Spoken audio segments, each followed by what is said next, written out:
नमस्ते। आज के इस एक्सप्लेनर में सीधे मुद्दे पर आते हैं। जरा सोचिए, क्या एक छोटी सी खामोशी, बस एक पल का सन्नाटा हमारी इस भाग-दौड़ भरी जिंदगी को रोककर हमें कुछ बहुत गहरा सिखा सकता है? हम हमेशा इतने बिजी रहते हैं कि रुकने का नाम ही नहीं लेते। लेकिन क्या हो अगर सिर्फ कुछ पलों के लिए सब कुछ एकदम रुक जाए, बस एक पॉज हो जाए? हमारी आज की चर्चा इसी कमाल के विचार पर है। पाब्लो नेरूदा की मशहूर कविता कीपिंग क्वाइट पर आधारित ये एक्सप्लेनर जिंदगी की इस आपाधापी में एक पॉज बटन दबाने की अहमियत को समझाता है। कविता की शुरुआत ही एक बहुत सीधे और दिलचस्प निमंत्रण से होती है। वो कहते हैं, अब हम 12 तक गिनेंगे और हम सब शांत रहेंगे। मतलब इमेजिन कीजिए, पूरी दुनिया में एक ऐसा पल जहां कोई कुछ नहीं बोल रहा, कोई हाथ पैर नहीं चला रहा और सारी मशीनें एकदम शांत हैं। ये कितना अजीब लेकिन साथ ही कितना अमेजिंग होगा। कोई जल्दबाजी नहीं, बस एक अचानक सा सन्नाटा जो हमें एक दूसरे से दूर नहीं बल्कि करीब लाएगा। अब इन खूबसूरत और गहरी बातों को लिखने वाले इंसान के बारे में जानना भी बहुत जरूरी है। आपको शायद जानकर हैरानी हो कि पाब्लो नेरूदा दरअसल एक पेन नेम यानी उपनाम था। उनका असली नाम था नेफ्ताली रिकार्डो रेज बासुआल्टो, जो चिली के पार्नल शहर से थे। उनकी सबसे खास बात क्या थी पता है? वो बहुत ही जटिल मानवीय भावनाओं को एकदम रोजमर्रा की आसान सी छवियों के जरिए समझा देते थे। उनकी ये सरलता ही उनकी सबसे बड़ी ताकत थी। चलिए थोड़ा सा उनके सफर पे भी नजर डालते हैं। 1904 में चिली में उनका जन्म हुआ और अपनी बेमिसाल लेखनी के लिए 1971 में उन्हें साहित्य का नोबेल पुरस्कार मिला।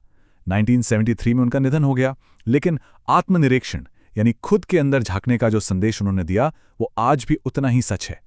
दुनिया भर में उन्हें जो प्यार और मान्यता मिली वो साबित करता है कि उनका ये शांति का संदेश किसी एक देश के लिए नहीं बल्कि पूरी इंसानियत के लिए था। और इसीलिए नेरूदा यहाँ शांत आत्मनिरीक्षण या जिसे हम क्वाइट इंट्रोस्पेक्शन कहते हैं उसकी बात करते हैं। देखिए, जब हम शारीरिक और मानसिक रूप से कुछ देर के लिए रुकते हैं तो हमें ये देखने का मौका मिलता है कि हमारे रोज़मर्रा के कामों का हमारे आसपास की दुनिया पर क्या असर पड़ रहा है। जब हम लगातार बस दौड़ते रहते हैं ना, तो हम ये भूल ही जाते हैं कि हम आखिर कर क्या रहे हैं और क्यों कर रहे हैं। ये छोटा सा ठहराव हमें एक बहुत ज़रूरी क्लैरिटी देता है। जब हम रुकते हैं तो हमें वो नुकसान दिखाई देता है जो हम अनजाने में लगातार कर रहे हैं। यहाँ एक बहुत ही पावरफुल कंपैरिजन दिया गया है। एक तरफ वो मछुआरे हैं जो ठंडे समुद्र में व्हेल को नुकसान पहुंचा रहे हैं। ये बाहर की दुनिया और प्रकृति के विनाश को दिखाता है। और दूसरी तरफ है वो नमक इकट्ठा करने वाला आदमी जो काम में इतना अंधा हो चुका है कि उसे अपने ही जख्मी हाथ दिखाई नहीं दे रहे हैं। ये हम हैं जो बिना सोचे समझे बस काम किए जा रहे हैं और खुद को ही नुकसान पहुंचा रहे हैं। लेकिन जब हम इस विनाशकारी लूप को रोकते हैं तो एक बहुत बड़ा बदलाव आता है। सोचिए, अगर दुनिया भर के लोग एक साथ शांति के उस पल को साझा करें तो कैसा लगेगा? ऐसा लगेगा जैसे पूरी पृथ्वी ने एक दूसरे का हाथ थाम लिया हो। जब शोर नहीं होता, कोई हड़बड़ी नहीं होती, तब हम इंसानों के बीच आपसी समझ और भाईचारे की भावना पैदा होती है। ये शांति आपसी झगड़ों को बुलाकर हमें ये एहसास दिलाती है कि हम सब इसी एक पृथ्वी का हिस्सा हैं। कवि यहाँ एक और बहुत ही स्ट्रॉन्ग पॉइंट उठाते हैं और वो है युद्ध। वो हरित युद्ध, गैस और आग वाले युद्ध की बात करते हैं। जरा सोचिए, ये ऐसे युद्ध हैं जहां जीत तो शायद किसी एक की हो जाती है, लेकिन उस जीत का जश्न मनाने के लिए कोई जिंदा ही नहीं बचता, कोई सर्वाइवर ही नहीं होता। इस तबाही के बिल्कुल उलट नेरूदा एक बहुत ही सुकून देने वाले काम की बात करते हैं। साफ कपड़े पहनना और अपने भाइयों के साथ छांव में बस यूं ही चलना बिना कुछ किए।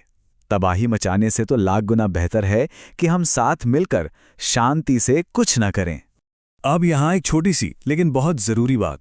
मूल पाठ में एक फ्रेज का इस्तेमाल हुआ है, to have no truck with.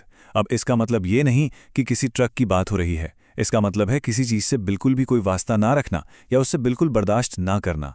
Neruda यहाँ एकदम क्लियर कर देते हैं कि उनका ये जो शांति का आवाहन है उसका मृत्यु से कोई वास्ता नहीं है।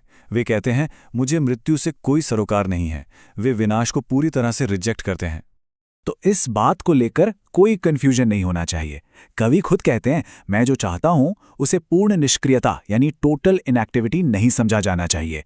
कहने का मतलब है कि शांत रहने का मतलब जिंदगी से हार मान लेना या मर जाना बिल्कुल नहीं है, बल्कि ये तो जिंदगी को पूरी तरह से और सचेत होकर जीने का एक तरीका है। ये बस एक छोटा सा पॉज है ताकि हम एक मशीन की तरह चलने के बजाय सच में जीना शुरू कर सकें। और ये सचेत होकर जीना बहुत जरूरी है, क्योंकि क्योंकि आज हम सब एक बहुत ही गहरी उदासी से घिरे हुए हैं।